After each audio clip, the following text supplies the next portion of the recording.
Good morning, everyone. I have some antsy little pigeons in here. Today is Saturday, the 7th of September. Beautiful morning. No clouds.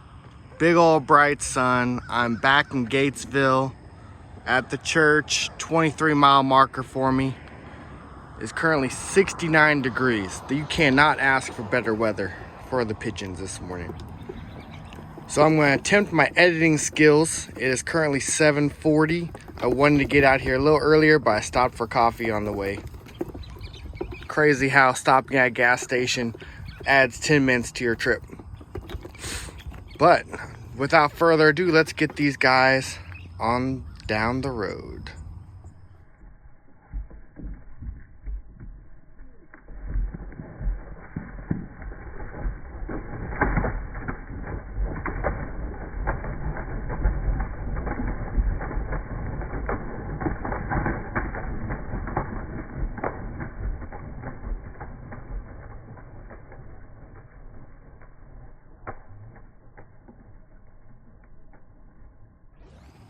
They are already way over there, heading home.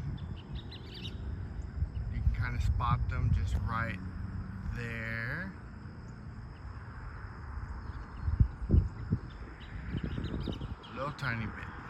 Oh, see, already got ahead of the finger. Alright everyone, see you back at the house. Well, here they are. They did great timing, they beat me back. I did make a little pit stop. I went to the driving range to get a little golf practice in. But there they all are. All 7. And hopefully I can hold on to all 7 at the end of the season. So I can race all 7 in Oldburg. Alright, thanks everyone for tuning in. Stay humble and kind.